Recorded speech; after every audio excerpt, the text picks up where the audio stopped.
All right, we got a video question today about some of the transportation life here in Nicaragua from one of my viewers. You guys know I love it when you guys are sending in video questions or comments because it's so great to engage with the audience. You guys talk to each other on the live stream, you see each other in the comments, but actually having people's faces and voices and whatever on the show is so cool. It's such a great way to engage. So today we have a question about small town transportation around Nicaragua. So I'll let you take it from there.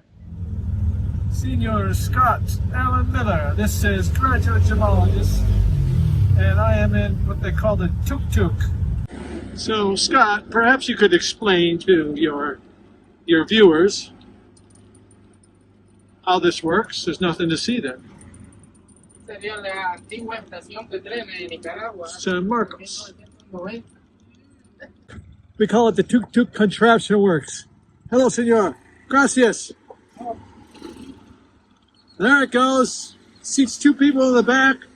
Sometimes they cram a few people in the front. I don't know. Looks like the thing is a disaster waiting to happen.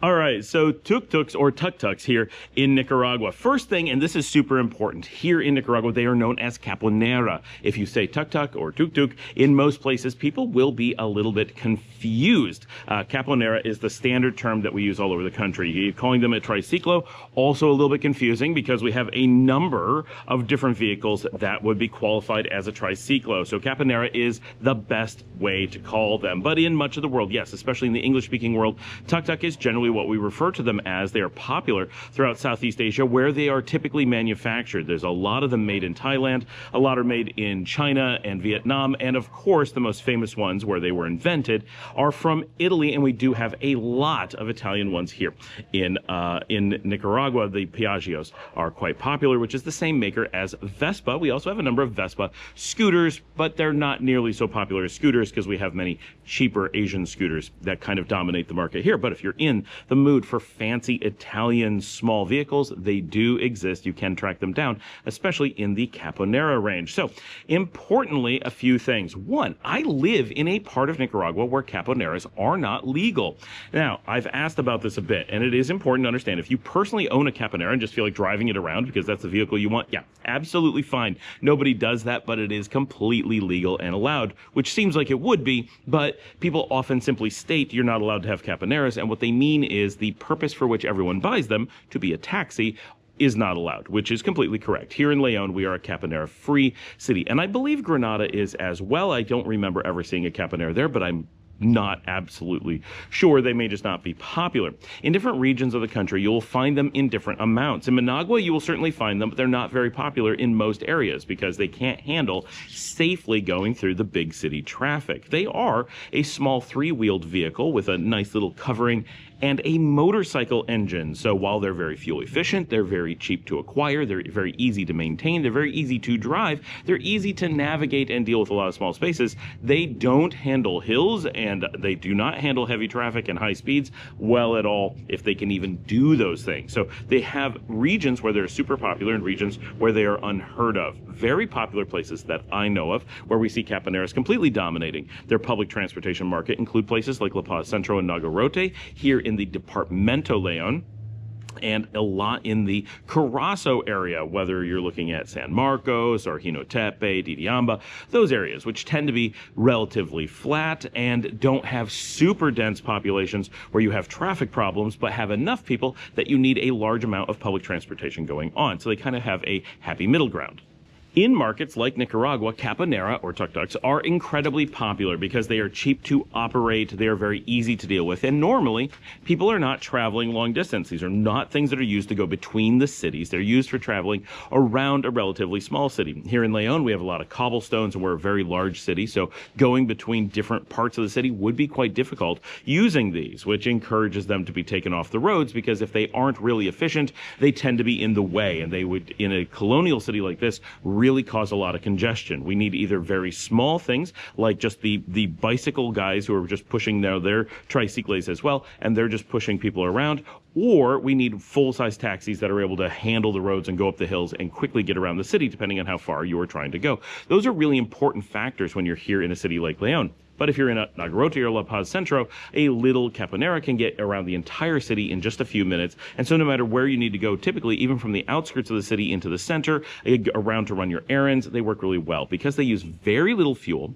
and because they're so easy to maintain and purchase, they really are popular and effective. And honestly, I really like them a lot. And I don't get to ride them very often because I live in León, and if I'm going between cities, they don't work. If I'm in my city, they don't work. And a lot of the cities that I go to, like Managua, quite often, and a lot of the hill towns, they don't work very well because of the hills or the traffic. So I have a tendency to see them in towns as I pass through, but I don't tend to have a lot of opportunity to ride in them. 2 years ago, we did a bit of video from one of them while we were at the Ipico of Nagarrote in 2023, which is a great episode from July 9th. So if you're looking for a really interesting episode to go back to, that is a great one. I encourage you to go back and watch that. But the Caponera are really popular there, and it's a perfect size city to just see it. And I highly encourage you to use these. They work basically just like taxis. You go up to one you see sitting on the street, they'll come up to you. In most cases, just flag them down, wave your arm. They'll come up and you can sit several people in them. They can fit a little bit of luggage. They are surprisingly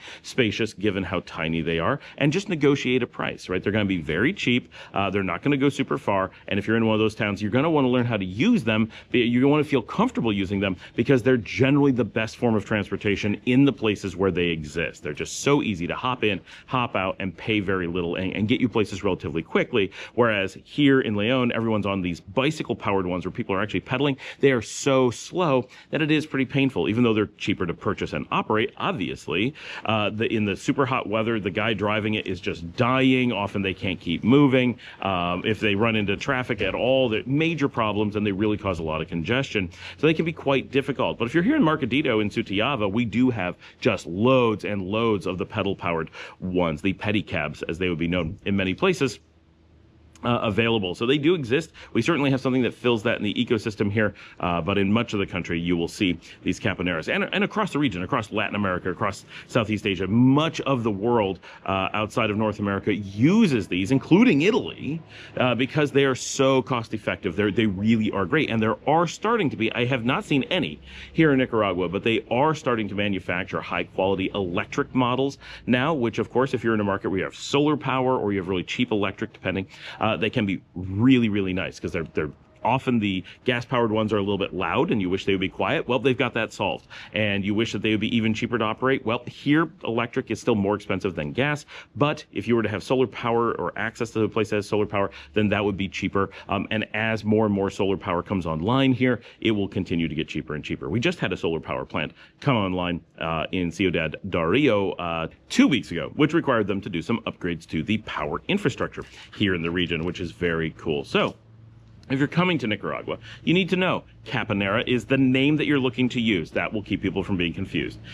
You want to use them whenever they're available. They really are one of the best forms of transportation. You just hail them and negotiate your price. Of course, I can't tell you what they cost in different markets. You would need to know in any given city what things are going to cost, the same as you would with a cab, same as you would with the bicycle guys. Everything is negotiated, and it should be pretty cheap. Typically, your Caponera rides are going to be sub 100 Cordoba, which is $3. Quite often, you may be looking at like $1 to $1.50, maybe $2 at a stretch, depending on where you're going, how many people you have, and so forth. So it's just something to discuss with them and say, how much is this going to be?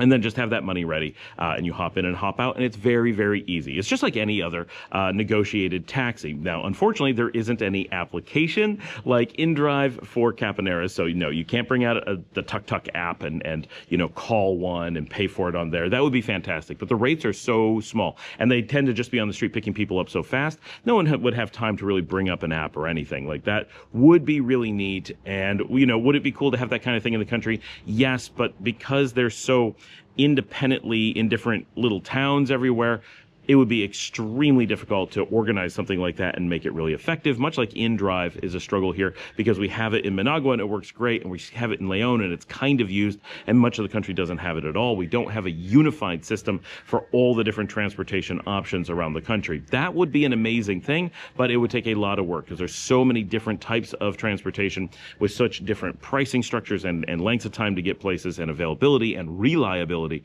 that I don't see that happening anytime soon. But the idea is wonderful, of course.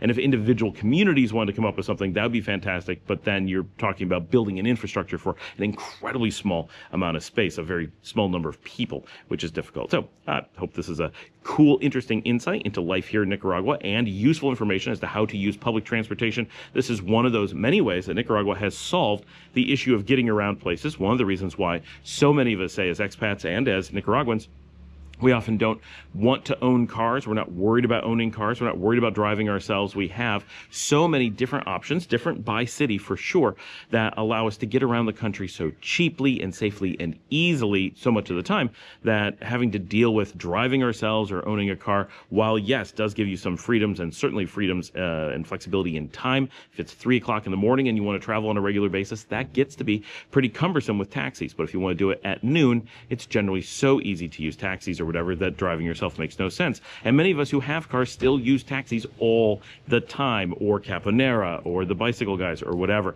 So thanks for joining me. Like and subscribe. Thank you so much for sending in a video question. I want everyone to send in more of those.